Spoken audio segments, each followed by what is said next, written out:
Hello everyone, Himalaya job के online learning platform पर आप सभी बच्चों का बहुत बहुत स्वागत है। आज की अपनी जो एक क्लास रहने वाली है, इसमें हम हिस्ट्री डोमेन सब्जेक्ट के एमसीक्यूज कर रहे हैं। वो एमसीक्यू कौन से हैं? वो है प्रीवियस ईयर क्वेश्चंस। और कौन सी ईयर के क्वेश्चन पेपर से मैंने ये क्वेश्चंस लिए हैं? ये है भाई आपका पीवाईक्यू 2024 का। 2024 का जो आपका सीयूईटी का एग्जाम हुआ था, जिसमें आपका हिस्ट्री डोमेन का पेपर हुआ था, उस वह पेपर जो है वह आपकी स्क्रीन पर है। अपन ये क्वेश्चंस करेंगे, थोड़ा थोड़ा इनको समझते हुए चलेंगे। इन क्वेश्चंस को करने के पीछे हमारा जो उद्देश्य है वह यह है कि आप सभी बच्चे पहले तो यह पता लग जाए आप सभी को कि कौन से चैप्टर से किस तरह के क्वेश्चंस पूछ रहे हैं, क्वेश्चंस का नेचर कैसा है, क्वेश्चंस जो है उनको कितने तरीकों से पूछा जा रहा है। और अगर आप प्रीवियस ईयर क्वेश्चन पेपर्स करते हैं, पेपर सोल्व करते हैं, खुद से करते हैं, या फिर आप उनको देखते हैं, वीडियो के माध्यम से देखते हैं, किसी बुकलेट में आप उनको सोल्व करते हैं, कुल मिला के मेरे कहने का मतलब यही है कि अगर आप अपनी निगाहों में से एक बार पीवाईक्यूज को निकाल लोगे तो ऐसे मानना कि आपकी निगाहें आने वाले जो प्रश्न होंगे हिस्ट्री डोमेन के, उनको अपना शिकार बना लेंगी। तो देखिए, सबसे पहला प्रश्न है, which Sufi teacher was also known as the Garib Nawaz. पहला क्वेश्चन आपसे पूछा जा रहा है कि निम्न में से कौन सा जो सूफी संत है, सूफी गुरु जो है, इनको गरीब नवाज के नाम से जाना जाता था। गरीब नवाज पूछा है बेटा, गरीब नवाज। पहला ऑप्शन है शेख निजामुद्दीन औलिया, सेकंड ऑप्शन है ख्वाजा मोइनुद्दीन, थर्ड ऑप्शन है अमीर खुसरो, एंड फोर्थ ऑप्शन है शेख कुतुबुद्दीन बख्तियार काकी। देखिए, इसका जो राइट आंसर होगा वह होगा ख्वाजा मोइनुद्दीन। ख्वाजा मोइनुद्दीन होगा। देखो, ख्वाजा मोइनुद्दीन ने क्या किया था भाई? एक तो चिश्ती संप्रदाय की इन्होंने स्थापना की थी, चिश्ती सेक्ट की इन्होंने स्थापना की थी भाई, चिश्ती संप्रदाय, चिश्ती सेक्ट की इन्होंने स्थापना की थी, चिश्ती सेक्ट, चिश्ती सेक्ट की इन्होंने स्थापना की थी। इनको गरीब नवाज के नाम से जाना जाता है। और इनकी जो दरगाह है, इनकी जो दरगाह, अगर अपन पिलग्रिमेज की बातचीत करें तो इनकी दरगाह हमें कहां पर मिलेगी भाई? अजमेर के अंदर। दरगाह हमें को अजमेर के अंदर मिलेगी। इसलिए इनका एक अन्य नाम भी है, पूरा नाम अगर मैं आपको बताऊं, ख्वाजा गरीब नवाज अजमेरी। ख्वाजा गरीब नवाज अजमेरी नाम से भी इनको जाना जाता है, ख्वाजा गरीब नवाज अजमेरी। और इनको सुल्तान उल हिंद के नाम से भी जाना जाता है, सुल्तान उल हिंद के नाम से जाना जाता है। 11वीं शताब्दी में ये आए थे भाई इंडिया। ये पर्शियन स्कॉलर थे, पर्शियन स्कॉलर थे भाई ख्वाजा मोइनुद्दीन चिश्ती। तो ये आपका क्वेश्चन नंबर 1 जो है क्लियर हो चुका है कि कौन से सूफी टीचर जो है उनको गरीब नवाज के नाम से जाना जाता है। आई होप आप सभी को क्लियर होगा। देखिए, अगला क्वेश्चन इसी सिलसिले में अपन देखेंगे। Lord Jagannath is a form of which God. भगवान जगन्नाथ जो है, भगवान जगन्नाथ जो है वह कौन से भगवान के रूप में इनकी पूजा की जाती है, कौन से भगवान के अवतार के रूप में इनको माना जाता है? भगवान जगन्नाथ। देखो, सबसे पहले अपन याद रखेंगे कि भगवान जगन्नाथ जो है, इनका जो मंदिर है वह मंदिर भाई कहां पे स्थित है? जगन्नाथ जी का मंदिर कहां पे स्थित है? सबसे पहली चीज तो मंदिर की अगर अपन बातचीत करें, लॉर्ड जगन्नाथ, क्योंकि पूछा जा सकता है इस बार 2025 के पेपर के अंदर, भाई ये कहां है? पुरी उड़ीसा के अंदर है, पुरी उड़ीसा के अंदर है, पुरी उड़ीसा के अंदर जगन्नाथ भगवान का क्या है भाई? मंदिर है, पुरी उड़ीसा। चलो, सभी याद रखोगे, पुरी उड़ीसा के अंदर। अब अगर अपन बातचीत करें, लॉर्ड जगन्नाथ जो है विष्णु भगवान के अवतार माने जाते हैं, विष्णु भगवान के अवतार माने जाते हैं। हार्ड क्वेश्चन नहीं है, इजी क्वेश्चन आया है। तो ऐसे इजी इजी क्वेश्चंस भी आते हैं, कुछ क्वेश्चंस का लेवल अच्छा भी है, वह भी मैं आपको बताने वाला हूं भाई कि किस तरह के क्वेश्चन जो आपसे पूछे जाते हैं। देखिए, ये एक अगला क्वेश्चन है, देखो सुनना ही मेरी बात। Which among the following travellers visited the city of Vijayanagar during the 15th century. मतलब पूछा जा रहा है कि 15वीं शताब्दी के अंदर जितने भी यहाँ पे यात्रा करने वाले जो ट्रेवलर्स हैं, यात्री जो हैं, विदेशी यात्री जो हैं, ये इनमें से कौन कौन से यात्री 15वीं शताब्दी के दौरान विजयनगर आए थे? इन्होंने विजयनगर की यात्रा की थी, जो विजयनगर साम्राज्य है उसमें आए थे। कौन सी शताब्दी की बातचीत कर रहे हैं भाई? 15वीं शताब्दी की बातचीत हो रही है, 15वीं शताब्दी की बातचीत, 15वीं शताब्दी की यहां पर बातचीत की जा रही है। तो सभी बच्चे एक बार इसको ध्यान से देखेंगे। ऑप्शन नंबर ए है डोमिंगो पेस। 15वीं शताब्दी में जिन्होंने विजयनगर साम्राज्य जो है उसकी क्या की थी भाई? यात्रा की थी। तो नंबर 1 पे कौन सा है भाई? Domingo Paes. ऑप्शन नंबर 2 पे आप देखेंगे, ऑप्शन नंबर 2 है भाई Abdul Razzaq. Option number C है अफानसी निकितीन, डी है भाई फर्नाओ नुनीज और ई है निकोलो डी कोंटी। ऑप्शन अब आपको नीचे मिलेंगे कि इनमें से 5 जो आपको नाम दिए गए हैं इनमें से 3 ही बताने हैं आपको कि 3 वो कौन कौन से हैं जो 15th सेंचुरी के अंदर जिन्होंने ट्रेवल किया था विजयनगर एम्पायर को। तो इनमें से कौन कौन से हैं देखिए आप, बी सी ई है या सी डी ई है या फिर ए बी डी है या फिर बी सी डी है। आप अपने मन से एक बार खुद सोचिए, कमेंट सेक्शन के अंदर आप कमेंट जरूर करके बताएंगे इस क्वेश्चन का जो राइट आंसर है वह क्या रहने वाला है। फटाफट से आप मेरे को इसका आंसर जरूर बताएंगे भाई कि which among the following travellers visited the city of Vijayanagar during the 15th century, 15वीं शताब्दी के अंदर इनमें से जो कौन से यात्री हैं वो आए थे। देखो अगर मैं यहां पर बातचीत करूं 15वीं शताब्दी के अंदर कौन कौन से आए थे, तो 15वीं शताब्दी में बेटा एक तो अब्दुल रज्जाक जो है ये 15वीं शताब्दी में आए थे। अब्दुल रज्जाक के बाद देखें तो अफानीसी निकितीन जो है ये 15वीं शताब्दी में आए थे।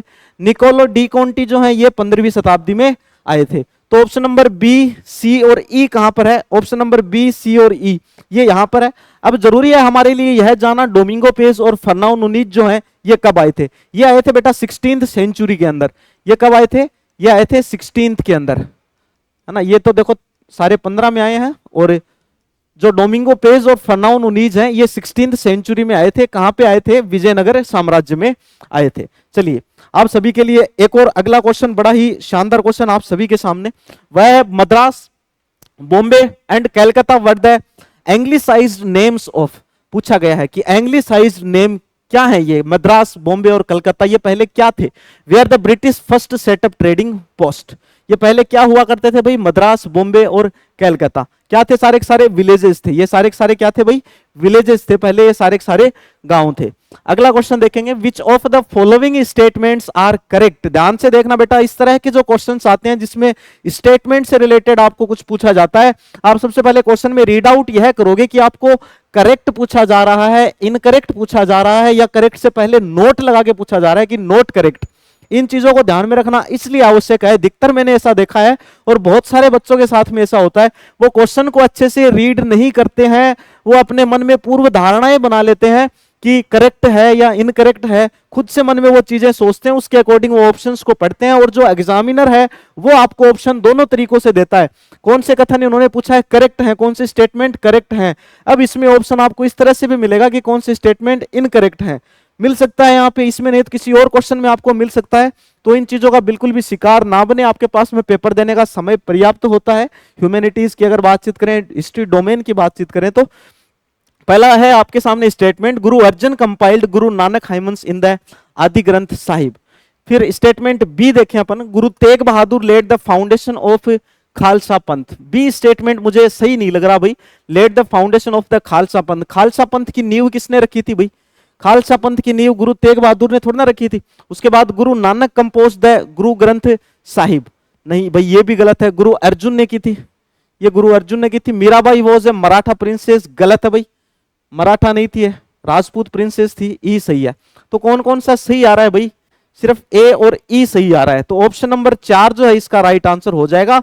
ऑप्शन नंबर 4 जो है इसका सही उत्तर हो जाएगा। अब खालसा पंथ की स्थापना किसने की थी भाई? खालसा पंथ की नींव किसने रखी थी? गुरु गोविंद सिंह ने रखी थी। खालसा पंथ की नींव किसने रखी थी? गुरु गोविंद सिंह ने रखी थी। 1699 एडी के अंदर रखी थी, 1699 एडी में रखी थी खालसा पंथ की नींव फाउंडेशन। और किसने रखी थी भाई?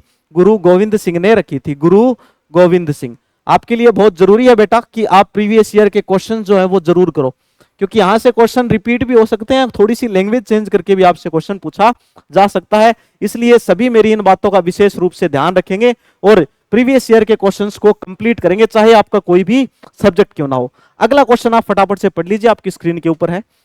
Match list 1 with list 2। List 1 को लिस्ट 2 से मैच करना है अपने को। देखो ये तो मैच वाले क्वेश्चन आते हैं, इनके पीछे एक स्ट्रेटेजी होती है, एक दिमाग होता है। आप स्मार्ट वर्क करके ऐसे क्वेश्चंस को सोल्व कर सकते हैं। अब वो स्मार्ट वर्क आपको किस तरह से करना है वो मैं बता देता हूं। सबसे पहले तो ऐसे क्वेश्चंस देख के आपको बिल्कुल भी घबराना नहीं है कि भाई ये इतना बड़ा आ गया, अब हम क्या करें। देखो अगर आप में से आपको इस क्वेश्चन में एक दो चीजों के बारे में भी पता होगा तो आप ये क्वेश्चन कर लोगे। देखो एक तो मैंने कई बार बताया है कि चोलिस्तान का जो बनावली नामक स्थल है ना, बनावली जो साइट है, वहां से मिट्टी के बने हुए हल मिले हैं, टेराकोटा मॉडल ऑफ प्लाव, है ना। क्या मिले हैं? Terracotta models of plough. कहां से मिले हैं? चोलिस्तान के बनावली से, है ना। बनावली कहां पे है भाई? हरियाणा में है। तो सबसे पहले देखिए ए का 4, ए का 4 कितने ऑप्शंस में है? इसमें भी है भाई ए का 4, इसमें भी है। आप सभी श्योर हो कि ए में 4 होगा? क्या पता आप इसमें श्योर नहीं है कि भाई 4 होगा कि नहीं होगा यार, पता नहीं। चलो अगला देखते हैं, प्लो फील्ड, जुते हुए खेतों के साक्ष्य हमें कहां से मिलते हैं भाई? कालीबंगा से मिलते हैं। तो बी में 1, बी में 1 देखते हैं, बी में 1 सिर्फ यही है, इस और किसी में भी बी में 1 नहीं है, ठीक है। इसके बाद में अपन आगे देखते हैं, आगे देखें अपन, बी में 1 हो गया। अब अगर आपको यह श्योर है कि भाई कालीबंगा से जुते हुए खेत के साक्ष्य मिले हैं, प्लो फील्ड के साक्ष्य, जो प्लो फील्ड के एविडेंसेस हैं वो हमें कालीबंगा से मिले हैं, तो आप इस क्वेश्चन को सही कर सकते हो। सिर्फ एक ही फैक्ट आपको पता है, कंफर्म आपको एक ही फैक्ट पता है कि प्लो फील्ड कालीबंगा से मिले हैं, तो आपको दिख जाएगा भाई बी जो है 1 से कितने ऑप्शन में मिल रहा है? तो बी 1 से सिर्फ इसी ऑप्शन में मिल रहा है। यहां तो बी 2 से मिल रहा है, गलत हो गया। बी 3 से मिल रहा है, गलत हो गया। बी 3 से मिल रहा है, गलत हो गया। तो ऑब्वियसली आपका ऑप्शन नंबर ए जो है वह सही हो जाएगा। इस तरीके के क्वेश्चंस को आपको हमेशा इसी तरीके से भाई डील करना है। चलिए अगला क्वेश्चन देखते हैं। क्वेश्चन नंबर, अच्छा सही है क्या? हाँ, क्वेश्चन नंबर 7 देखो भाई। क्वेश्चन नंबर 7 जो है वह आपको क्या कह रहा है? क्वेश्चन नंबर 7 देखेंगे। क्वेश्चन नंबर 7 क्या कर रहा है? Who amongst the following founded the Vijayanagar empire? आपसे पूछा गया है कि इनमें से किसने विजयनगर साम्राज्य को फाउंड किया था, विजयनगर साम्राज्य की किसने स्थापना की थी? तो देखो भाई, ऑप्शन नंबर 1 है Krishna Deva Raya, option number B है Harihara and Bukka, option number C है राजराय और ऑप्शन नंबर डी है राजेंद्र सेकंड। पूछा है आपसे विजयनगर साम्राज्य की स्थापना, विजयनगर साम्राज्य। तो मैंने आप सभी को बताया हुआ है, जब अपन ने पढ़ा था तभी भी बताया था, एक बार फिर से मैं आपको बता देता हूं। विजयनगर साम्राज्य, विजयनगर साम्राज्य, देखो विजयनगर साम्राज्य 1336 एडी में, 1336 एडी में हरिहर और बुक्का दो भाई थे, हरिहर एंड बुक्का। इन्होंने क्या किया था भाई? फाउंड किया था विजयनगर साम्राज्य को। ऑप्शन नंबर बी जो है इसका सही उत्तर हो जाएगा, हरिहर एंड बुक्का, है ना। चलो अब अपन भाई अगला क्वेश्चन देखेंगे, that is question number 8। Question number 8 क्या कह रहा है प्यारे प्यारे बच्चों? मैच लिस्ट 1 विद लिस्ट 2, फिर से एक लिस्ट से दूसरी लिस्ट को मिलाना है। अगर आप में से किसी भी विद्यार्थी को अच्छे से यह पता है कि भाई शैल जो है, शंख जो है, शंख के साक्ष्य कहां से मिलते हैं? शैल जो है किसको बोलते हैं भाई? शंख को बोलते हैं। हिंदी मीडियम वाले बच्चे जो है थोड़ा ध्यान देंगे भाई, शैल किसको बोलते हैं? शंख को बोलते हैं। और शंख जो है वह कहां से मिला है हमें? शंख का एविडेंस हमें कहां से मिलता है? इंडस वैली सिविलाइजेशन में, तो नागेश्वर से मिलता है। मतलब ए में 2 सर, हम कंफर्म है ए में 2। तो चलो चेक कर लेते हैं। ए में 3 गलत हो गया, ए में 2 चलो ये सही हो गया। और देखते हैं ए में 2 कहां है? यहां भी नहीं है ए में 2, यहां भी नहीं है ए में 2। इसका मतलब ऑप्शन नंबर बी सही है, बाकी के अपने को देखने की आवश्यकता भी नहीं है, बिल्कुल भी देखने की आवश्यकता नहीं है। हम हमारा समय बचाएंगे और हम क्वेश्चन नंबर 9 जो है उसकी तरफ बढ़ेंगे। क्वेश्चन नंबर 9 अपन पढ़ेंगे। देखिए क्वेश्चन नंबर 9 क्या है भाई?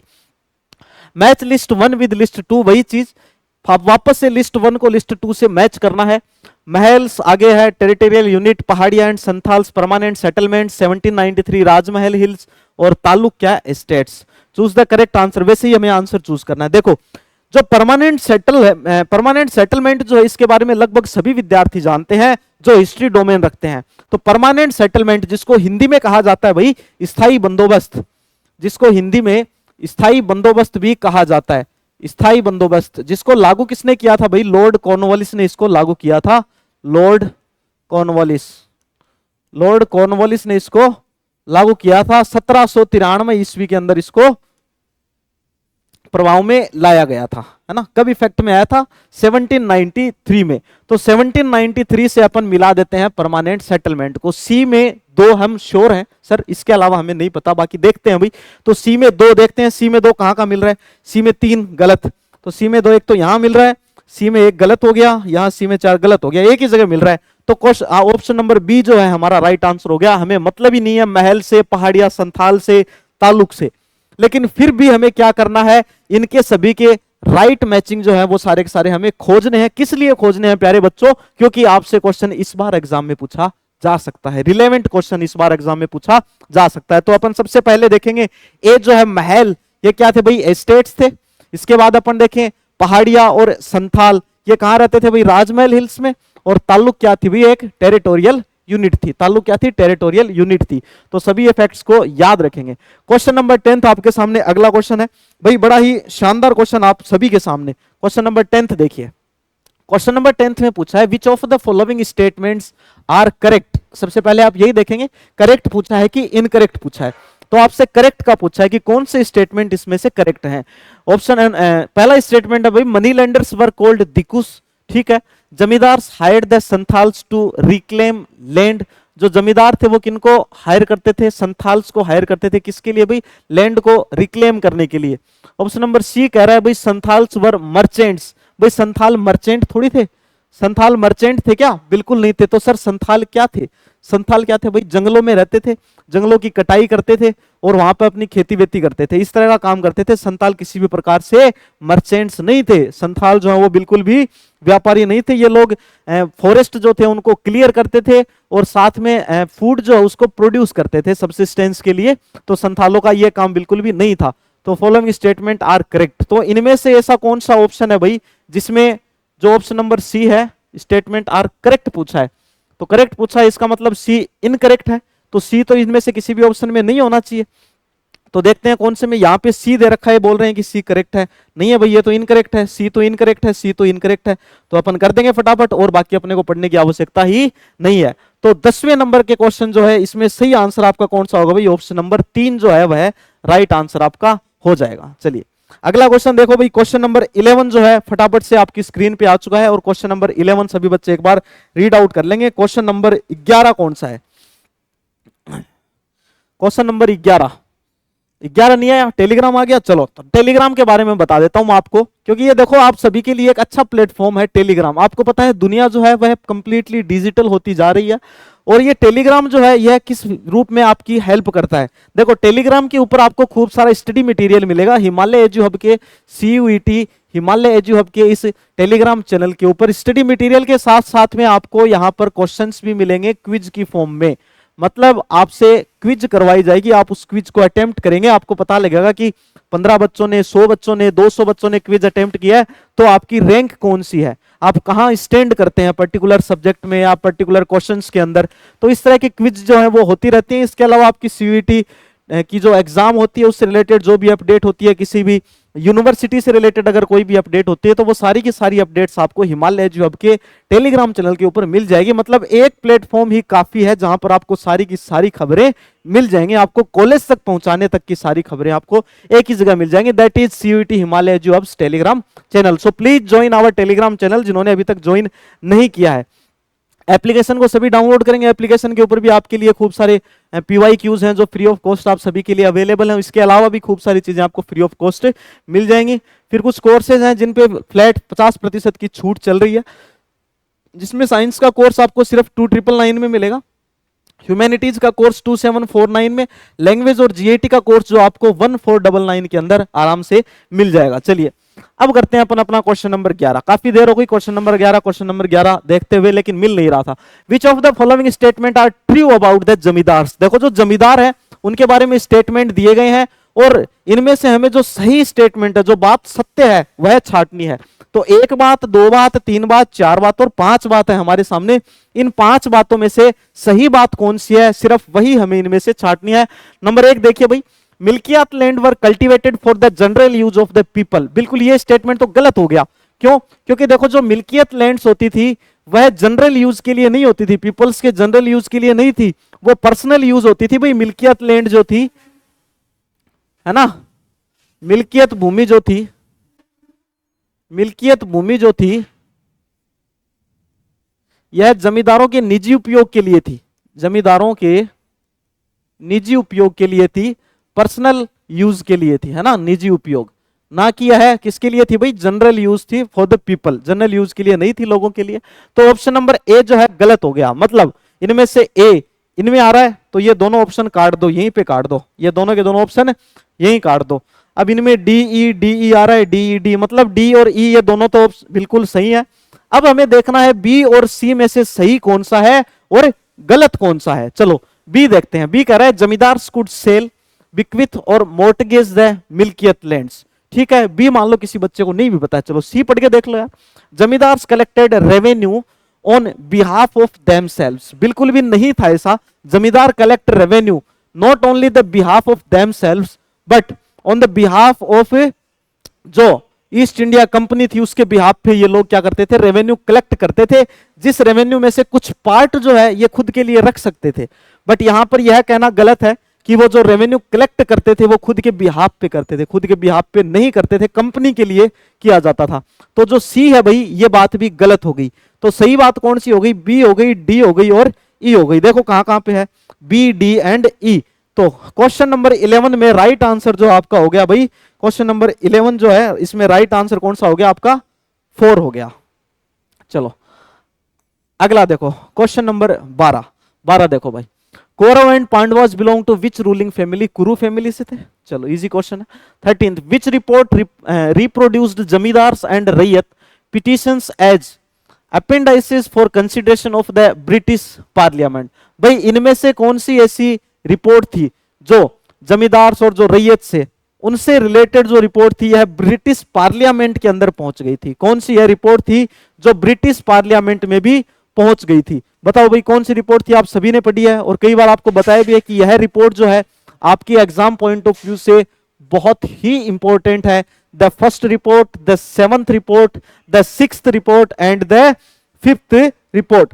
फटाफट बताओगे भाई कौन सी रिपोर्ट थी भाई, ये कौन सी रिपोर्ट थी, 5th रिपोर्ट। कौन सी थी, 5th रिपोर्ट थी। कब आई थी 5th रिपोर्ट, 1813 में भेजी गई थी, 1813 में भेजी गई थी 5th रिपोर्ट। 1813 एडी में कहां भेजी गई थी भाई, ब्रिटिश पार्लियामेंट। कहां पे, ब्रिटिश पार्लियामेंट में 5th रिपोर्ट। तो सभी याद रखेंगे 5वीं रिपोर्ट थी। अगला क्वेश्चन है भाई, the rebel leaders issued proclamation and few dash dash to propagate their ideas during the 1857 revolt.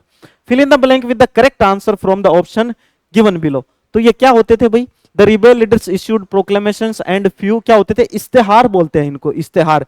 एक तरीके से इनको आप अधिसूचना कह सकते हैं, नोटिफिकेशंस भी कह सकते हैं। इस्तेहार जो है ये भेजे जाते थे, इस्तेहार जो है भेजे जाते थे 1857 की जब क्रांति हुई थी ड्यूरिंग द रिवोल्ट ऑफ 1857। इनको किस नाम से भी जाना जाता है, इस्तिहार के नाम से भी इनको जाना जाता है, जिनको घोषणाएं भी बोलते हैं और जिनको अधिसूचना भी कहा जाता है। इनमें प्रमुख घोषणा है एक आजमगढ़ उद्घोषणा, आप इसको कह सकते हैं, आजमगढ़ प्रोक्लेमेशन आप इसको कह सकते हैं, जो हुई थी 25 अगस्त 1857 में, है ना। इनमें से एक प्रमुख इस्तिहार की अगर बातचीत करें तो आजमगढ़ उद्घोषणा है, Azamgarh proclamation,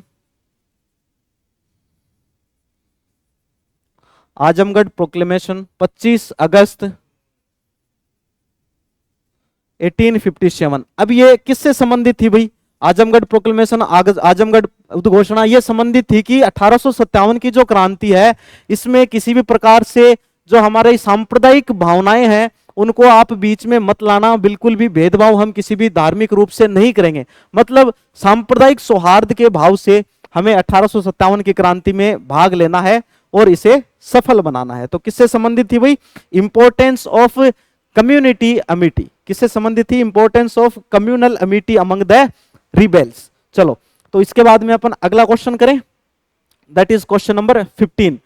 then in 1857 the life has gone out of the body was said in reference to which state. भाई बड़ा ही शानदार क्वेश्चन है, बहुत ही गजब का क्वेश्चन है। The life has gone out of the body was said in reference to which state, कौन से स्टेट के रेफरेंस के लिए कहा गया था the life has gone out of the body, मतलब जो प्राण है वो शरीर से बाहर निकल चुके हैं। 1857 की क्रांति में यह कौन सी जगह के लिए कहा गया था। ऑप्शन नंबर 1 है झांसी, ऑप्शन नंबर 2 है अवध, ऑप्शन नंबर सी है कानपुर, ऑप्शन नंबर डी है दिल्ली। तो किसके लिए कहा गया था भाई, ये अवध के लिए कहा गया था कि अवध एक इतनी इंपॉर्टेंट जगह थी 1857 की क्रांति के लिए, यहां के लिए कहा गया था the life has gone out of the body, कि अगर अवध अंग्रेजों के हाथ में चला गया है इसका मतलब शरीर से प्राण निकल चुके हैं, शरीर से प्राण निकल चुके हैं। तो आप सभी इन बातों को अच्छे से याद रखेंगे। और ये बात कही किसने थी भाई, ये बात कही किसने थी, अवध के लोगों ने कही थी। और कही कब थी ये बात, ये उस समय की जो घटना थी वह क्या थी। देखो अवध का जो नवाब था वाजिद अली शाह, अवध का जो नवाब था वाजिद अली शाह, नवाब वाजिद अली, वाजिद अली शाह, वाजिद अली शाह को क्या किया गया, निर्वासित करके कहां भेज दिया भाई, कोलकाता भेज दिया। अवध से निर्वासित करके कहां भेज दिया भाई, कलकत्ता भेज दिया गया। तो कलकत्ता सॉरी अवध की जो जनता थी, अवध की जनता ने यह बात कही, the life has gone out of the body, कि जो प्राण है वो शरीर से निकल चुके हैं। आगे देखो अगला क्वेश्चन, देखो भाई अगला क्वेश्चन 16th क्वेश्चन है। 16th क्वेश्चन आपको क्या कर रहा है, which of the following statement are correct पूछा है। तो ध्यान रखेंगे, सबसे पहले करेक्ट पूछा है कि इनकरेक्ट पूछा है, आप यही चीज देखा करें। करेक्ट पूछा है अपने को, bell of arms was a store room in which weapons were kept, the army of Awadh supported the British, the army of Awadh supported the British. क्या ये बात सही है भाई? Firangi is a term of Persian origin applied to the British by the rebels, and D had the 7th Awadh irregular cavalry accepted the new cartridge in early May। इसके बाद E है भाई, local leaders emerge using peasant, zamindars and tribal to revolt। चलो बताओ भाई, इनमें से अपने को क्या देखने हैं, करेक्ट स्टेटमेंट देखने हैं। कौन कौन से आपके सामने 5 स्टेटमेंट है, इनमें से कौन कौन से स्टेटमेंट जो है वो करेक्ट हैं, बताओ फटाफट कौन कौन से करेक्ट हैं, फटाफट बताओ भाई। देखो जो ऑप्शन नंबर ए है, bell of arms was a store room in which weapons were kept, बिल्कुल ठीक है, bell of arms store room था जिनमें वेपन्स रखे गए थे। कौन कौन से सही पूछा है, तो एक तो ए सही है, the army of Awadh supported the British, गलत बात। आर्मी ऑफ अवध, अवध की जो फौज है, क्या इन्होंने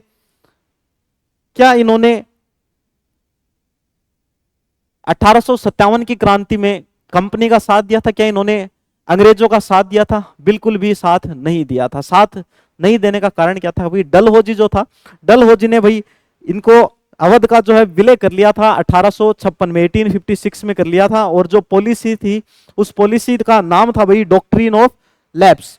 उस पॉलिसी का क्या नाम था, डॉक्ट्रिन ऑफ लैप्स। तो 1856 के अंदर, 1856 में क्या किया गया था, डलहौजी ने अवध को मिला लिया था, अवध का विलय कर लिया था। और पॉलिसी कौन सी थी, डॉक्ट्रिन ऑफ लैप्स। तो क्वेश्चन पूछा जा सकता है कि भाई डॉक्ट्रिन ऑफ लैप्स जो पॉलिसी है, यह किस राज्य से संबंधित है, तो किससे है भाई, अवध से संबंधित है। तो ये बी वाला स्टेटमेंट गलत हो गया। तो इसमें से इतने देखो जिनमें ए है बी नहीं है। देखो ए है लेकिन यहां बी भी है, तो ये गलत हो गया। यहां तो ए ही नहीं है, लेकिन ए तो होना चाहिए था, करेक्ट पूछा है, यहां भी नहीं है। तो ऑप्शन नंबर 3 जो है इसका राइट आंसर हो जाएगा, क्योंकि ए है यहाँ पे, बी नहीं है। बाकी इसमें और स्टेटमेंट गलत कौन सा बता रखा है, the 7th Awadh irregular cavalry accepted the new cartridge in the early में। भाई इन्होंने बिल्कुल भी एक्सेप्ट नहीं की थी, जो नए कारतूस आए थे, नए कारतूसों को इन्होंने बिल्कुल भी एक्सेप्ट नहीं किया था। 7th अवध की जो इरेगुलर कैवलरी थी, जो सेना थी, जो टुकड़ी थी, उन्होंने नए कारतूसों को एक्सेप्ट नहीं किया था। स्टेटमेंट गलत है, तो गलत हो गए बी और डी। सही कौन से हैं, ए, सी और ई। तो ए, सी और ई थर्ड ऑप्शन में मिल जाएंगे आपको, सही ऑप्शन हो जाएगा थर्ड। तो इस तरह का देखो आपका क्वेश्चन पेपर आता है। अगला क्वेश्चन फिर से, match list 1 with list 2। List 1 को लिस्ट 2 से हमें मैच करना है। लिस्ट 1 में है भाई नाना साहिब, उसके अलावा रानी लक्ष्मीबाई, कुंवर सिंह, ब्रिजेश कादरी। और लिस्ट 2 में है अवध, अरा और कानपुर और झांसी। मतलब इनको आपस में आपको मैच करना है। चलो बताओ, नाना साहेब, रानी लक्ष्मीबाई। रानी लक्ष्मीबाई का तो सभी को पता होगा भाई, है ना, रानी लक्ष्मीबाई का सभी को पता है। रानी लक्ष्मीबाई झांसी से तो बी में 4, देखो इनमें बी में 2 हो गया, बी में 2, बी में 4, ये सही है। तो ऑप्शन नंबर 3 जो है भाई इसका राइट आंसर हो गया। ऑप्शन नंबर 3 जो है भाई इसका राइट आंसर भाई हो चुका है। 17 क्वेश्चन हो गए। 18वां क्वेश्चन देखते हैं अब अपन। अब 18वां क्वेश्चन देखते हैं। और 18वां क्वेश्चन क्या कह रहा है, who was the leader of the Santhal revolt of 1855 and 56। कौन थे भाई, सिद्धू मांझी थे। कौन थे, सिद्धू मांझी।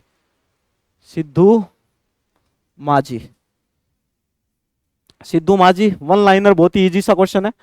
अगला देखते हैं, who fort in the famous battle of Chinhat in which the British forces under Henry Lawrence were defeated. कौन था भाई चिन्हट के युद्ध में, जो ब्रिटिशर्स की सेना थी, जो इनके सेनापति थे हेनरी लॉरेंस, इनके समक्ष बैटल ऑफ चिन्हट में कौन था। इनमें से देखिए, ऑप्शन नंबर ए है आपके सामने शाहमल, ऑप्शन नंबर बी है Maulvi Ahmadullah Shah, option number C है ब्रिजेश कादरी और ऑप्शन नंबर डी है कुंवर सिंह। बताओ चिन्हट की जो लड़ाई हुई थी, जिसमें एक तरफ हेनरी लॉरेंस थे और दूसरी तरफ कौन थे भाई, मौलवी अहमदुल्ला शाह। चिन्हट की लड़ाई कहां पे हुई थी भाई, यूपी में। चिन्हट की लड़ाई यूपी में हुई थी। कहां पे हुई थी, यूपी के अंदर जो है चिन्हट का युद्ध हुआ था। चलो, तो आई होप आपको चीजें अच्छे से भाई समझ में आ रही होंगी। और अगर हम बातचीत करें कि चिन्हट का जो बैटल था यह कब हुआ था, तो ये 30 जून 1857 में हुआ था, 30 जून 1857 में हुआ था। और इस तरफ कौन थे, मौलवी अहमदुल्ला शाह, और दूसरी तरफ हेनरी लॉरेंस जो थे ये सेनापति थे अंग्रेजों की सेना के। चलिए 30 जून 1857 में हुआ था। और जो मौलवी अहमदुल्ला शाह थे इनको लाइट हाउस भी कहा जाता है, light house of revolt 1857, light house of revolt 1857 भी इनको कहा जाता है।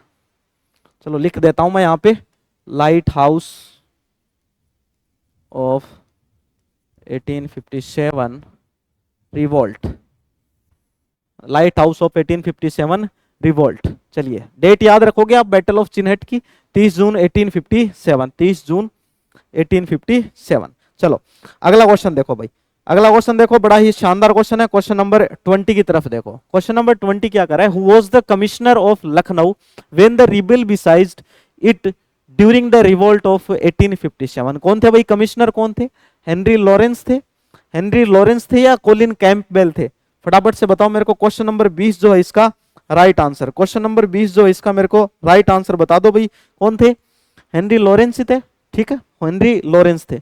इसके बाद में क्वेश्चन नंबर 21 क्या कह रहा है भाई, sunset law, the sunset law was associated with, किसके साथ एसोसिएटेड था भाई सनसेट लॉ, दो सनसेट लॉ था ये किससे संबंधित था, zamindari system, permanent settlement, British navy, imperial court और फ्रीडम मूवमेंट। आप सभी को पता भाई जमींदारी सिस्टम से संबंधित था सनसेट लॉ। अब सनसेट लॉ के अंदर होता क्या था, देखो जिन जमींदारों को समय दिया जाता था कि आप इस समय अवधि के अंदर जो राजस्व होता है, जो भू राजस्व होता है, लैंड रेवेन्यू जो होता है, उसे आपको हमें जमा करवाना है। अगर ये जमींदार उसको उस टाइम पीरियड के अंदर जमा करवाने में, डिपॉजिट करवाने में विफल रहते थे, तो इनकी जो भूमि थी उसको क्या किया कर दिया जाता था, नीलाम कर दिया जाता था, जिसको क्या बोलते हैं भाई सनसेट लॉ कहा जाता है। तो ये किससे संबंधित है, परमानेंट सेटलमेंट से संबंधित है और जमींदारी सिस्टम से संबंधित है। अगला देखते हैं अपन 22। During his salt march Gandhi ji begin walking towards the ocean from his ashram located at, भाई जो आश्रम है कहां से इन्होंने शुरू किया था दांडी मार्च के लिए, साल्ट मार्च जो इन्होंने किया था, लोकेटेड एट कहां पे लोकेटेड है, ऑप्शन नंबर 1 है अहमदाबाद, बी है साबरमती, सी है वर्धा और डी है कोचराब। कहां से शुरू किया था, देखो भाई इन्होंने शुरू किया था वैसे साबरमती से, और एनटीए ने दोनों को ही सही माना है, साबरमती और अहमदाबाद, क्योंकि साबरमती कहाँ है, अहमदाबाद के अंदर ही पड़ता है साबरमती, साबरमती कहाँ पड़ता है, अहमदाबाद के अंदर ही है। तो दोनों ही ऑप्शन इन्होंने माने, मतलब जितने भी बच्चों ने ऑप्शन नंबर 1 सही किया था उनका भी आंसर सही है, जिन्होंने बी सही किया था उनका आंसर भी सही है। तो जो ऑफिशियल एनटीए की आंसर की है उन्होंने दोनों आंसर्स को सही माना है, बिल्कुल दोनों ही आंसर इसके सही है। अगला क्वेश्चन देखो 23 का, Mahatma Gandhi Salt March was notable as the first nationalist activity focused on, first option है women, Lord Irwin, Subhash Chandra Bose and 15 March 1930। देखो ये तीनों जो ऑप्शन है ये रिलेवेंट नहीं है इससे, बट जो विमेन है इसको अपन कंसिडर कर सकते हैं। ऑप्शन नंबर 1 जो है इसका राइट आंसर होगा, क्योंकि यह पहला जो है एक ऐसा आंदोलन था, एक ऐसी नेशनल एक्टिविटी थी जिसके अंदर महिलाओं ने और बच्चों ने भी भाग लिया था, तो विमेन इसका राइट आंसर हो जाएगा। आगे देखो question number 24, Purna Swaraj as the goal of nationalism in India was aimed to achieve. देखो पूर्ण स्वराज क्या है, पूर्ण स्वराज की मांग कब की गई थी भाई, लाहौर अधिवेशन के दौरान पूर्ण स्वराज की मांग की गई थी। 26 जनवरी और 1930 को इसको पूर्णतः लागू कर दिया गया था, पूर्ण सार्वजनिक रूप से इसको घोषित कर दिया गया था पूर्ण स्वराज को, और कहा गया था कि भाई अब हम क्या मनाएंगे, स्वतंत्रता दिवस मनाएंगे। क्या कहा था इन्होंने, 26 जनवरी 1930 को कहा था कि अब हम स्वतंत्रता दिवस मनाएंगे। और पूर्ण स्वराज की मांग जो है ये कब की गई थी भाई, लाहौर अधिवेशन में की गई थी। कांग्रेस का जो लाहौर सेशन था, कांग्रेस का जो लाहौर सेशन था,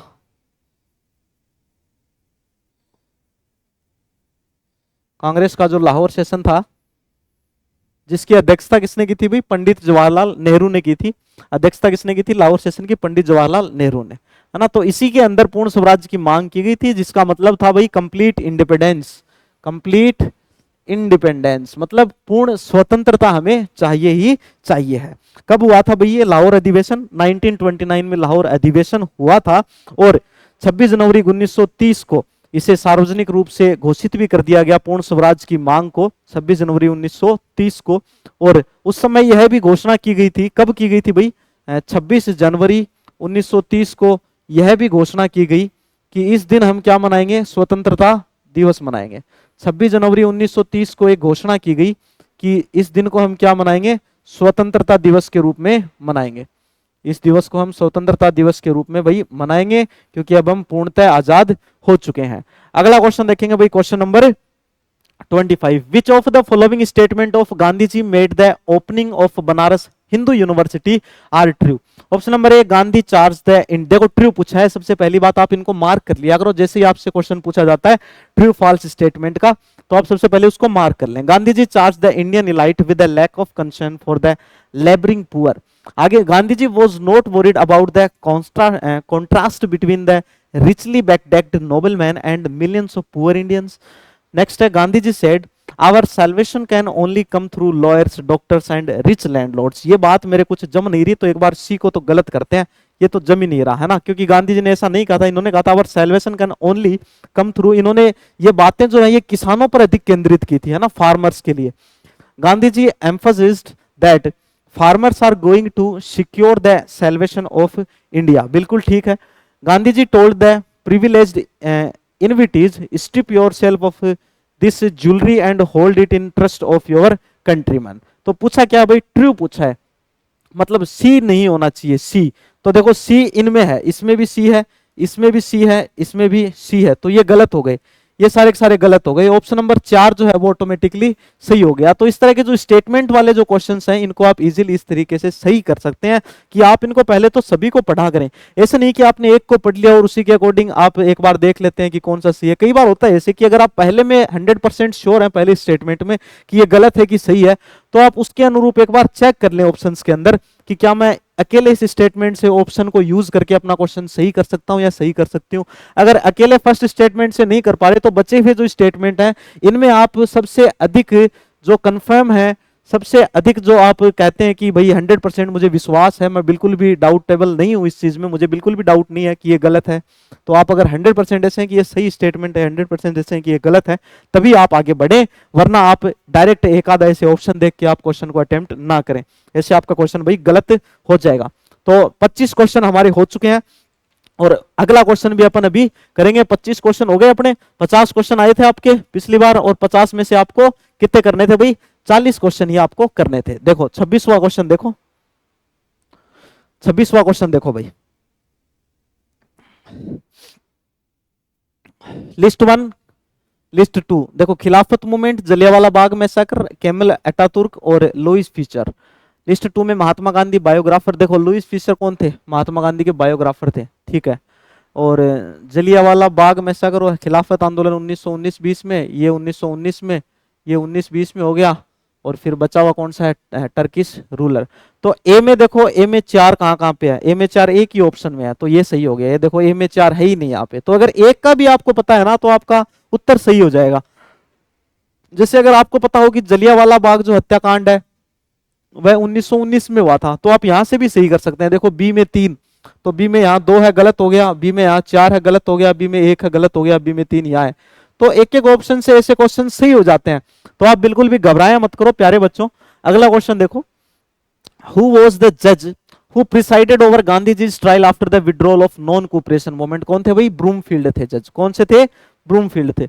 when were separate electrode first created by the British colonial government, कब किए गए थे, 1909 में भाई, अलग से क्या किए गए थे, पृथक निर्वाचन किए गए थे, पृथक जो इलेक्शंस थे उनकी सुविधा की गई थी, किसके लिए भाई, मुस्लिम्स के लिए, है ना, मुस्लिमों के लिए। हिंदी मीडियम वाले बच्चे भी देखेंगे भाई, मुस्लिमों के लिए पृथक निर्वाचन, मुस्लिमों के लिए पृथक, मुस्लिमों के लिए क्या थे भाई, पृथक निर्वाचन, ठीक है, मुस्लिमों के लिए पृथक निर्वाचन की व्यवस्था की गई थी।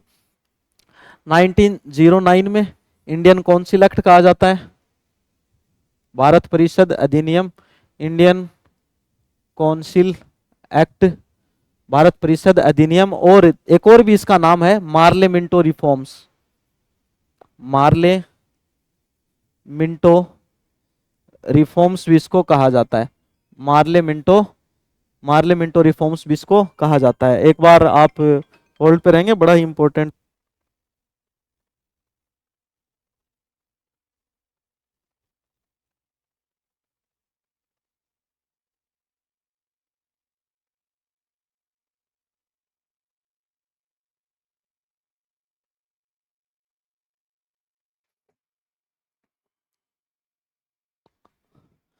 1909 है ना। चलो इसका राइट आंसर हो गया भाई 1909, सेपरेट इलेक्ट्रोड्स की सुविधा की गई थी सबसे पहले 1909 में। चलो आगे देखो, आगे देखो भाई, एक बड़ा सा आपको पैसेज दिया गया है और इस पैसेज से रिलेटेड ही आपको कुछ क्वेश्चंस दिए जा रहे हैं। क्वेश्चन नंबर 5 क्वेश्चन आपको पैसेज से मिलेंगे, मतलब 2 पैसेज से आपको 10 क्वेश्चंस मिलेंगे। 2 पैसेज से आपको कितने क्वेश्चंस मिलेंगे भाई? 10 क्वेश्चंस मिलेंगे। तो फटाफट फटाफट अपन करते हैं। क्वेश्चन नंबर 29 कह रहा है, Mughal chronicles viewed the emperor as supreme sovereign because the vision of empire viewed the emperor as the sole ruler. तो ऑप्शन नंबर 2 जो है 29 नंबर क्वेश्चन का, यह सही हो जाएगा। इसके बाद में अपन देखेंगे 30 number question. 30 number question, which section of the Mughal court was viewed as very significant? कौन सा था भाई? नोबिलिटी। नोबिलिटी जो सेक्शन था इसको सिग्निफिकेंट मानते थे। Which chronicle says that the entire kingdom has to follow the king's order? कौन सा बोलता है भाई? उर्दू अखबार या बादशाह नामा अकबरनामा है भाई इसका राइट आंसर। अगला देखो, which chronicle says that the entire, अच्छा ये हो गया अकबरनामा क्वेश्चन, ये फिर से रिपीट हो गया, कोई बात नहीं, चलो कोई बात नहीं। But is the Mughal imperial administrative apparatus was effectively dependent on? किस पे डिपेंडेंट होते थे भाई? ट्रेवलर्स पे होते थे, नोबल्स पे होते थे, मासेस पे होते थे, या फिर मीर बख्शी के ऊपर हुआ करते थे? फटाफट से आप मेरे को बता दोगे किस पे होते थे? नोबल्स पे ही होते थे। किस पे? नोबल्स पे। चलो, who is the author of Akbarnama? Akbarnama के ऑथर कौन थे भाई? अबुल फजल इसके ऑथर थे। अगला दोबारा से एक और पैसेज आ गया। चलो, कंस्टिट्यूएंट असेंबली से रिलेटेड यह है आपके सामने पैसेज है। सबसे पहले देखें, when did the constituent constitution of India came into the force? भारतीय संविधान जो है यह कब बना था भारतीय संविधान? तो 26 जनवरी 1950। 26 जनवरी 1950 में। तो राइट आंसर हो गया 26 जनवरी 1950। आप देख सकते हैं पैसेज की पहली लाइन है, came into effect on 26 of January 1950। 1950। अगला question, why is the constitution of India described as the longest document in the world? क्यों भाई? क्योंकि the country size and diversity impacted the constitution length। बिल्कुल सही है भाई, ये एक ऑप्शन एकदम सही है इसमें, है ना। तो 35 का राइट आंसर भी आप देख सकते हैं, ऑप्शन नंबर 4 जो है इसका सही होगा। 35 के बाद में 36 देखिए, how can we say that the constitution of India seeks to unify India? It deals with country's problem. The area of the subcontinent was under its control. It was designed to keep the country's divided classes, communities and caste together. And fourth option, it was nurture democratic institution. तो इसका right answer कौन सा हो गया भाई? सी जो है इसका सही उत्तर हो गया। तो 36वां क्वेश्चन है, इसका राइट आंसर क्या हो गया भाई? सी हो गया। 36वें क्वेश्चन का राइट आंसर क्या हो गया? सी हो गया। चलो अगला करते हैं अपन, क्वेश्चन नंबर 37। क्वेश्चन नंबर 37 क्या कह रहा है? In which body was the constitution of India deliberated upon? कौन सी बॉडी थी भाई? कॉन्स्टिट्यूएंट असेंबली थी। कॉन्स्टिट्यूएंट असेंबली थी, आप देख सकते हो पहली जो लाइन है पैराग्राफ की, इसी में आपको मिल जाएगा कॉन्स्टिट्यूएंट असेंबली। ये राधा constituent assembly deliberated upon the Indian constitution, है ना। तो कॉन्स्टिट्यूएंट असेंबली इसका सही उत्तर हो गया। अगला क्वेश्चन देखिए, question number 38, the nature of constitution imbibed the right to cultural rights, educational rights, equality और religion। बिल्कुल ये चारों ही ऑप्शन सही है। एनटीए ने चारों को ही सही माना है भाई। किसी विद्यार्थी ने एक को टिक किया है तो उसका आंसर सही है, 2 को किया है उसका भी सही है, 3 को किया है उसका भी सही है, 4 को किया है उसका भी सही है। अगला देखो, question number 39, which of the following statement are correct? पहला है, Harappan seal was a most distinctive artifact of the Harappan civilization. बिल्कुल ठीक बात है, हमें पूछा गया, करेक्ट ही पूछा है।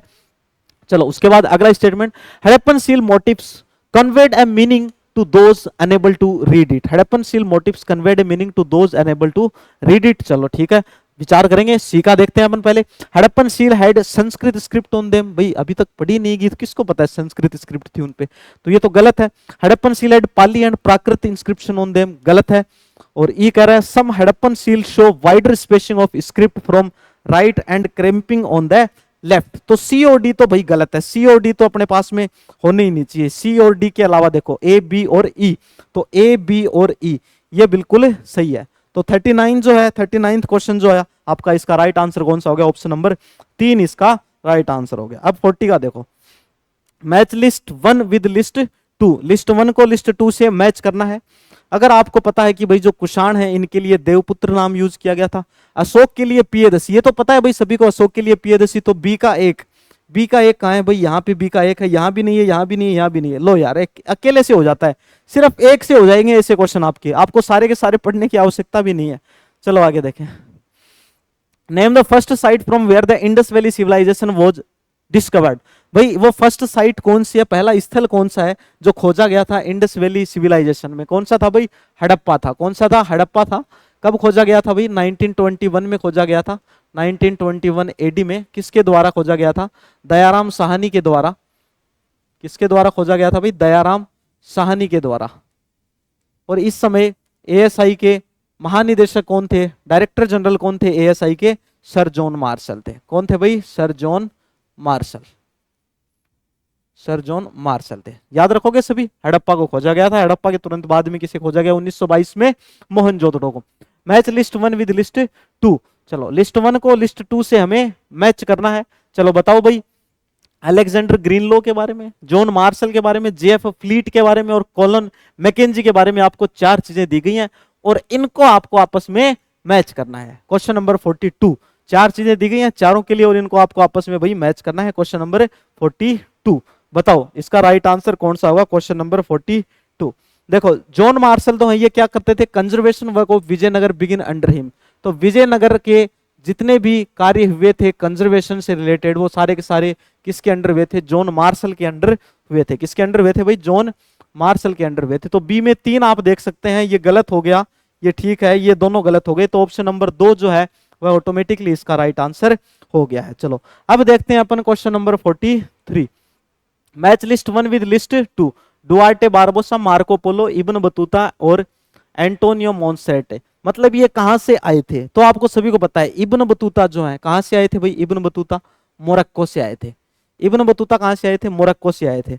मतलब सी में 1। तो सी में 1 कौन से ऑप्शन में है? यही है सिर्फ। तो 2 जो है भाई इसका राइट आंसर हो गया। 43 का राइट आंसर कौन सा हो गया भाई? Option number B.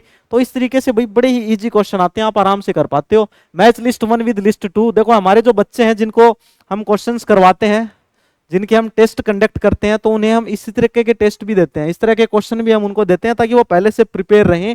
और 2022, 2023, 2024 में बहुत से क्वेश्चन जो है एज इट इज तो मैं नहीं कह सकता रिपीट हुए हैं, बट माइनर सा चेंज हुआ उनमें, जो एकदम नेगोशिएट कर सकते हैं अपन उस चेंज को। और एक बच्चा जिसने टेस्ट दिया है यहाँ पे, वो आराम से ऐसे क्वेश्चंस को कर सकता है। देखिए पाटलिपुत्र, राजगृह, कलिंग और अर्थशास्त्र। देखो अर्थशास्त्र डायरेक्ट मैच कर दो कौटिल्य। पाटलिपुत्र सभी को पता है प्रेजेंट डे पटना। चलो ठीक है, तो ए का 3 देखो पहले, ए का 3 यहां भी है, ए का 3 यहां भी है, मतलब ये दोनों ऑप्शन कट गए। चलो अब अपने को पता है एक डी का 4 होना चाहिए, तो डी का इसमें चेक करेंगे, इसमें डी का क्या है? 2 है, तो ये गलत हो गया। डी का 4 यहाँ पे है, चलो ये सही हो गया। तो ऑप्शन नंबर 1 जो है इसका राइट आंसर हो गया। इस तरह से आपको भाई क्वेश्चंस करने हैं। अगले देखो, अगला question, which of the following statement are correct. इनमें से कौन से स्टेटमेंट करेक्ट है? करेक्ट पूछा आपने को, कौन सी स्टेटमेंट भाई करेक्ट है? करेक्ट कौन से? महाभारत हैज ओवर कितने हैं भाई? ये 1 लाख वर्सेस है, ठीक है। Mahabharata was written by Valmiki, VS Sukthankar is associated with the critical edition of Mahabharata, ठीक बात। With the critical edition of Mahabharata took 47 years to complete. The critical edition of Mahabharata ran into over 13,000 pages. देखो महाभारत जो है ये है वेदव्यास के द्वारा लिखी गई थी। वाल्मीकि साहब जो थे इन्होंने रामायण पे कार्य किया था। वाल्मीकि साहब ने रामायण पे कार्य किया था, वेदव्यास ने महाभारत को लिखा था। तो बी जो है गलत हो गया। तो बी जो है इनमें से कौन से ऑप्शन में नहीं है? सिर्फ इसमें बी नहीं है और देखो सब में बी दिया हुआ है। तो ऑप्शन नंबर 3 जो है इसका राइट आंसर हो गया।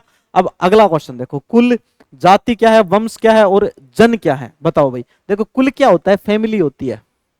कुल क्या होता है भाई? फैमिली। तो ए में 2 कहां है? ये रहा, एक में मिल गया, देखो यहीं से सही हो गया।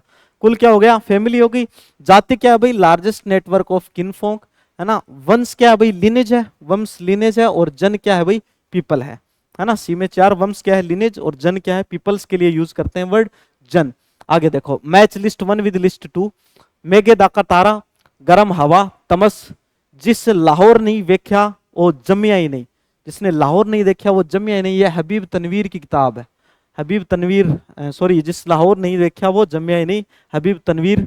तो हाँ बिल्कुल हबीब तनवीर ही सही है इसका। तो डी में भाई 2 देखो, डी में 2 ये रहा, सिर्फ एक ही जगह मैच कर रहे हैं डी में 2 को। तो ऑप्शन नंबर बी जो है इसका राइट आंसर हो चुका है। 48 who was the first woman to be ordained as bhikkhuni. देखो भगवान बुद्ध का जो संघ था उसमें महिलाओं को भी प्रवेश की आज्ञा मिली थी, तो महिलाओं में सबसे पहले प्रवेश पाने वाली महिला कौन थी?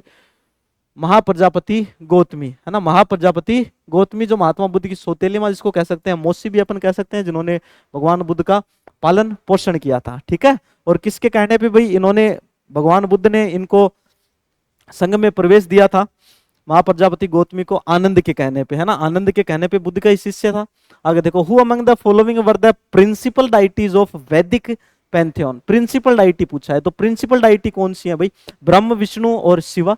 और विष्णु, शिव, इंद्र, अग्नि, इंद्र या सोम, या फिर अग्नि, वरुण और इंद्र। क्वेश्चन नंबर 49 बताओ भाई कौन सा इसका राइट आंसर होगा। कौन कौन से थे भाई वैदिक पैंथियन के लिए, है ना? कौन कौन से थे प्रिंसिपल डाइटीज? कौन कौन से थे भाई? अग्नि था, इंद्र था और सोम। अग्नि, इंद्र और सोम। चलो क्वेश्चन नंबर 50 देखते हैं। Which of the following statements are not correct?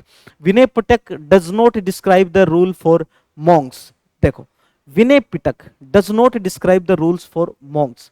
ये थोड़ा सा स्टेटमेंट जो है, ये थोड़ा सा अपन कह सकते हैं point of view history subject के अकॉर्डिंग अपन कहें तो ये पॉइंट जो है ये थोड़ा सा कॉन्ट्राडिक्टरी पॉइंट है ना। कॉन्ट्राडिक्शंस ऐसे पैदा होते हैं किस चीज को लेके? देखो जो विनय पिटक है, विनय पिटक में रूल्स हैं। किसके लिए रूल्स हैं विनय पिटक में? क्यों मैंने इसके आंसर्स भी देखे थे भाई, चेक किया था इसका आंसर, बट इसमें मेरे को भी थोड़ा सा कंफ्यूजन लगा था। तो विनय पिटक जो है, इसमें त्रिपिटक देखते हैं अपन बौद्ध धर्म में। पहला सूत पिटक आता है, फिर विनय पिटक, फिर अभिधम पिटक। सूत पिटक के अंदर जातक स्टोरीज हैं, जातक टेल्स हैं उसके अंदर। फिर अपन विनय पिटक पढ़ते हैं जिसमें रूल हैं संघ के। तो जो संघ के रूल हैं, तो वहां पर जो भिक्षु और भिक्षुणियां रहते थे, जो मॉन्क्स थे वहां पे, संत साधु थे जो भी रहते थे, उन सभी के रूल्स किस में आते थे? विनय पिटक में आते थे। स्टेटमेंट में अपने को क्या पूछा है? नोट करेक्ट पूछा है। स्टेटमेंट में अपने को नोट करेक्ट पूछा है। तो इस तरीके से आप ये स्टेटमेंट जो मैंने बताया इसको ध्यान रखना, और आगे जो आपको स्टेटमेंट दिए हुए एक बार आप इनको पढ़ जरूर लीजिए और किसी कंक्लूजन पे जरूर पहुंचिए। इनको पढ़ के आप किसी कंक्लूजन पे जरूर पहुंचिएगा। क्वेश्चन नंबर 50, क्योंकि ये क्वेश्चन नंबर 50 जो है इसको ड्रॉप किया गया था। क्वेश्चन नंबर 50 जो है इसको ड्रॉप किया गया था आप एनटीए के द्वारा। आपकी जो सीईटी की एग्जाम हुई थी 2024 की, तो ये क्वेश्चन ड्रॉप था, मतलब ये क्वेश्चन डिलीट था। सभी के लिए यह क्वेश्चन डिलीट था, क्वेश्चन नंबर 50, है ना। तो ये भाई देखो आपके सारे के सारे क्वेश्चंस जो हैं अपन ने कर लिए हैं, शायद सभी क्वेश्चंस हो गए। और सभी विद्यार्थी यूट्यूब चैनल को जरूर सब्सक्राइब कर देंगे, टेलीग्राम चैनल से सभी जुड़ जाएंगे क्योंकि वहां पर सारी की सारी अपडेट्स आपको मिल जाएगी। डेली क्विजेज होती हैं आपकी टेलीग्राम चैनल के ऊपर। व्हाट्सएप ग्रुप से जुड़ जाओ भाई फ्री काउंसलिंग वगैरह के लिए। और आप हिमालय जो आपका मोबाइल ऐप डाउनलोड करो, क्योंकि PYQ सोल्ड पेपर आपको वहां पे मिल जाएंगे, वो भी क्विज की फॉर्म में आपको मिलेंगे। तो आप क्विज की फॉर्म में उनको वापस से अटेम्प्ट भी कर सकते हो। अगर आपको सोल्व फॉर्म में चाहिए तो वो भी आपको फ्री ऑफ कॉस्ट मिल जाएंगे। इसके अलावा आपको कुछ फ्री ई बुक्स हैं, free mock test, free quizzes वगैरह सारी की सारी हिमालय जो आपके मोबाइल एप्लीकेशन पे मिल जाएगी। फिलहाल यूट्यूब के ऊपर आपकी सारी की सारी क्लासेज चल रही हैं, लगभग सभी क्लासेज चल रही हैं, चाहे आपकी GAT से रिलेटेड क्लासेज हो, चाहे आपके डोमेन सब्जेक्ट से रिलेटेड हो, चाहे आपकी लैंग्वेज से संबंधित कोई भी क्लास हो। तो लगातार आपकी क्लासेज चल रही हैं और ये क्लासेज आज सभी के लिए बड़ी ही इंपॉर्टेंट है। इनमें से डायरेक्ट क्वेश्चन भी आपके एग्जाम में आ सकते हैं, तो आप इन क्लासेज को जरूर अटेंड कीजिएगा। तो दोस्तों आज के लिए इतना ही। आई होप सारा का सारा क्वेश्चन पेपर अपन सोल्व कर चुके हैं और आपके दिमाग में एक चित्र जरूर बन गया होगा कि किस तरह के क्वेश्चंस आते हैं CUET में। और घबराने की कोई आवश्यकता नहीं है भाई। मुझे तो देखो बहुत अच्छा लगता है जिस तरह पिछले बैच में बच्चों को पढ़ाया था 2024 में, तो उन बच्चों के जो क्वेश्चंस आए थे एग्जाम के अंदर, जो ये क्वेश्चंस मैंने आपको कराए हैं, ये ऑलरेडी हम क्वेश्चंस करवा चुके थे। मैं ये नहीं कह रहा, एज इट इज करवा चुके थे, लेकिन ये सारे के सारे क्वेश्चन जो है हम क्लास में कर चुके थे, हमने टेस्ट में कर लिए थे। इसलिए बहुत सारे बच्चे ऐसे थे जिन्होंने 200 में से 200 मार्क्स भी हासिल किए हैं यहीं से संस्थान से। ऑनलाइन भी ऐसे बहुत से बच्चे थे और ऑफलाइन भी ऐसे बहुत से बच्चे थे। ऑनलाइन वाले बच्चों पे भी इतना ही ध्यान दिया जाता है जितना ऑफलाइन वाले बच्चों पे दिया जाता है। तो सो प्लीज अगर आप CUET UG 2025 के लिए सीरियस हैं तो अभी तैयार हो जाइए और जुड़ जाइए हिमालय एजू हब इंस्टीट्यूट के साथ में। यह इंस्टीट्यूट आपको जरूर आपकी मनपसंद यूनिवर्सिटी, मनपसंद कोर्स में एडमिशन दिलवा कर ही रहेगा। बिल्कुल भी देरी ना करें, दिए गए कॉन्टेक्ट नंबर पे आप संपर्क कर सकते हैं, जो कि आपको वीडियो के डिस्क्रिप्शन में भी मिल जाएंगे और स्क्रीन पर भी आपको कॉन्टेक्ट नंबर मिल जाएंगे। भाई एक कॉन्टेक्ट नंबर ये है और दूसरे कॉन्टेक्ट नंबर ये हैं, आप इनमें से किसी भी नंबर पे कॉन्टेक्ट कर सकते हैं। फिलहाल हिमालय एजू हब के जितने भी CUET से रिलेटेड कोर्सेज हैं उन सभी के ऊपर 50% की छूट चल रही है, मतलब ना के बराबर दाम में आपको कोर्सेज मिल रहे हैं, लाइव क्लासेज आपको मिल रही हैं। सो तुरंत इसका फायदा उठाइए। जल्दी ही मिलते हैं किसी अगली प्यारी सी क्लास के साथ में, तब तक के लिए बाय, धन्यवाद।